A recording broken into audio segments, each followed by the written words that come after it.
리얼리티 트랜서핑 제2권 제26장 과정의 심상화. 다음에 간단한 문제를 풀어보자. 당신의 최종 목표가 부자가 되는 것이라고 하자. 이 목표를 이루기 위해 당신은 돈이 가득 든 가방을 심상화하고 있다.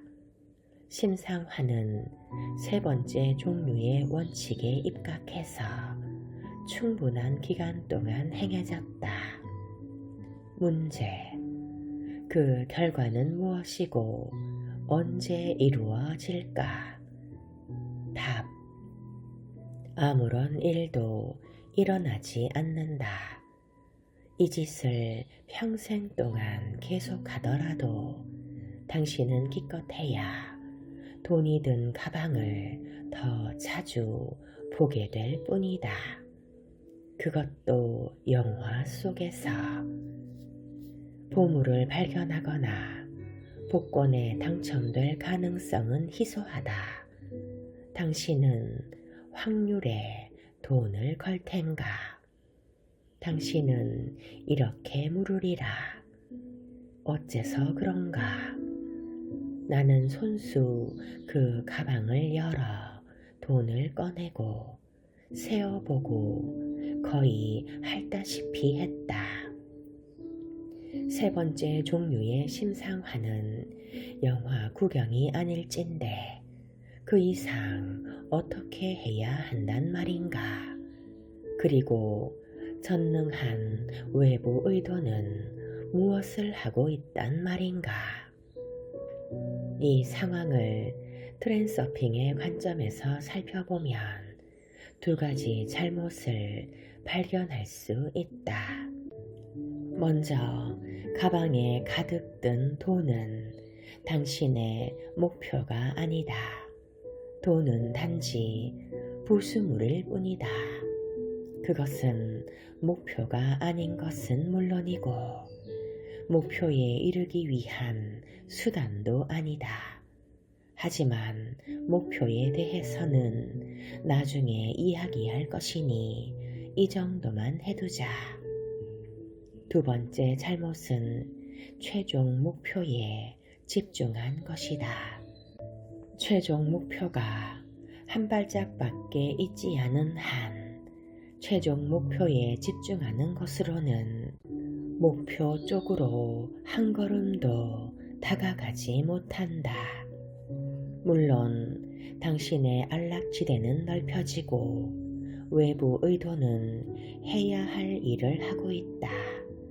하지만 당신은 외부 의도를 어떤 식으로도 도와주지 않고 있다. 최소한 다리라도 움직여야 한다. 나는 당신이 행동도 해야만 한다는 사실을 말하고 있는 게 아니다. 지금 우리는 심상화 과정에 대해서만 논하고 있다. 지금까지 당신의 상식적 경험은 뭔가를 얻고자 한다면 모든 생각과 열망을 그 목표 쪽으로 기울여야 한다고 충고해왔다. 당신은 그 생각을 버려야 한다. 내가 약속했듯이 트랜서핑은 무조건 듣는다. 하지만 그 전에 당신은 상식적인 생각을 버리고 일반적인 관점에서 볼 때 믿을 수 없는 다른 생각들을 받아들여야만 한다. 트랜서핑의 심상화와 일반적인 심상화 사이에 가장 근본적인 차이를 밝혀보자. 아시다시피 목표에 집중하는 것은 욕망이다. 목표를 향한 움직임에 집중하는 것은 의도다. 모든 행동을 추진시키는 배후의 힘은 의도이지 욕망이 아니다. 그러므로 목표를 향해 당신을 전진시켜 주는 것은 목표를 생각하는 당신이 아니라 목표에 다가서는 과정을 심상화하는 것이다. 의도의 실현이란 하나의 과정이지 목표를 한 방에 맞추는 것이 아니다. 물론 목표 자체도 심상의 일부다. 하지만 심상의 초점은 목표를 향해 다가가는 과정에 있다. 목표는 그것을 향해 다가가고 있는 당신의 뒤에 놓인 배경 그림일 뿐이다.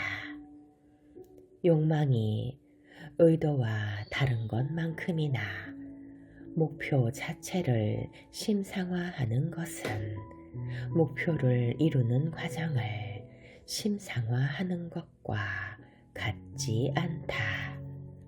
욕망으로는 아무것도 못한다. 팔을 올리는 예로 다시 돌아가 보자. 당신이 팔을 올리려고 한다고 하자. 먼저 당신이 팔을 올리고 싶어 한다는 걸 생각하고 목표인 올려진 팔을 상상해 보라. 그리고 이번에는 팔을 올리라. 앞부분에서는 욕망이 작용하고 있지만 이루어진 일은 아무것도 없다. 일어나는 일은 당신은 단지 팔을 올리고 싶다는 소망만을 표하고 있고 그리고 목표인 올려진 팔을 심상화하고 있다. 뒷부분에서는 의도가 작용하고 있는데 의도는 팔이 올라가고 있는 동안 계속 작용하고 있다. 이 과정 속에서 우리는 목표는 당신이 추구해야 할 무엇이기는 하지만 당신이 실제로 집중하고 있는 것은 목표에 다가가는 과정이라는 것을 알 수 있다.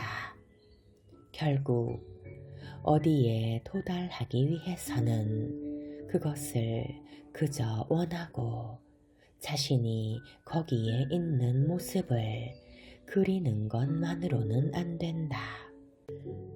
필요한 단계를 밟아 가야만 하는 것이다. 즉, 그 과정을 실천해야만 한다. 이 모두가 단지 쓸데없는 궁리에 지나지 않아 보일 수도 있다. 하지만 다음 논거가 우리를 어떤 결론으로 데려가는지를 보라. 목표를 심상화하는 것은 욕망이 벌이는 짓으로 그것만으로는 목표에 한치도 더 가까워지지 않는다. 당신은 그저 뭔가가 일어나기를 바라기만 함으로써 공포탄만 쏘고 있는 것이다. 트랜서핑에서는 목표에 이르는 과정을 심상화한다. 이 경우에는 의도가 작용하고 있어서 목표는 조만간에 이루어진다. 목표를 향해 움직이는 것이 꿈에서처럼 그렇게 빨리 진행되지는 않는다. 하지만 움직임은 눈앞에 실제한다. 앞장을 공부하셨으니 당신은 자신이 여러 인생 트랙을 거쳐 움직여가고 있는 모습을 실제로 볼 수도 있을 것이다. 무엇을 하든지 간에 그것이 오래 걸리는 과정이라면 그 과정 자체를 심상화하는 것이 도움이 된다. 그것이 창조적인 일이어서 최종 목표를 구체적으로 예측할 수 없는 경우에는 심상화가 특히 유용하다. 과정을 심상화함으로써 우리는 무엇을 알게 될까? 당신이 미술 작품을 창작하고 있다고 하자. 당신은 완성되었을 때 그것이 어떤 모습일지는 아직 잘 모르지만 이 작품이 지니기를 바라는 특징은 잘 알고 있다. 작업을 하는 중간중간에 작품이 점점 완성되어 가는 모습을 상상해 보라.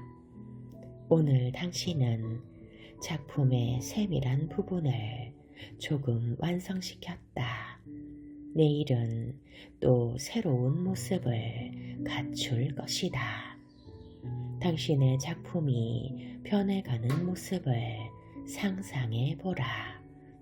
당신은 작품에 더 많은 특징을 부여하고 있고 그것은 당신의 눈앞에서 걸작으로 변해가고 있다. 당신은 이 창작 과정에 몰입한 채 즐거워하고 그 아이는 당신과 함께 자라난다. 당신은 상황의 적절한 심상화 방법을 어려움 없이 발견해낼 것이다. 비결은 목표만을 생각하는 게 아니라 그것이 태어나고 자라서 완성되어 가는 과정도 그려가는 데 있다. 작품이 제 스스로 완성되어 가는 것을 상상하는 것이 아니다. 그것을 창작해내는 것은 당신이다. 그것은 당신의 손 안에서 완성되어 간다. 당신은 작품을 창작하고 동시에 그것에 감탄한다. 아이를 돌보고 키우는 엄마가 그 좋은 예다. 그녀는 아이에게 젖을 먹이고 자리에 뉘어 재우고 날마다 무럭무럭 자라는 것을 상상한다. 그녀는 아이를 정성껏 보살피며 사랑스럽게 여기고 날이 갈수록 더욱더 귀여워지는 것을 확신한다. 엄마는 아이와 놀아주고 가르치고 동시에 아이가 더욱더 영리해져서 곧 학교에 다니게 될 것을 상상한다. 보시다시피 이것은 그저 과정을 생각하는 게 아니다. 그것은 창조이자 동시에 그 과정에 심상하다. 엄마는 아이가 자라는 것을 그저 지켜보기만 하는 게 아니라 또한 그가 자라는 것을 그리고 그가 자라서 되어갈 모습을 마음속에 그린다.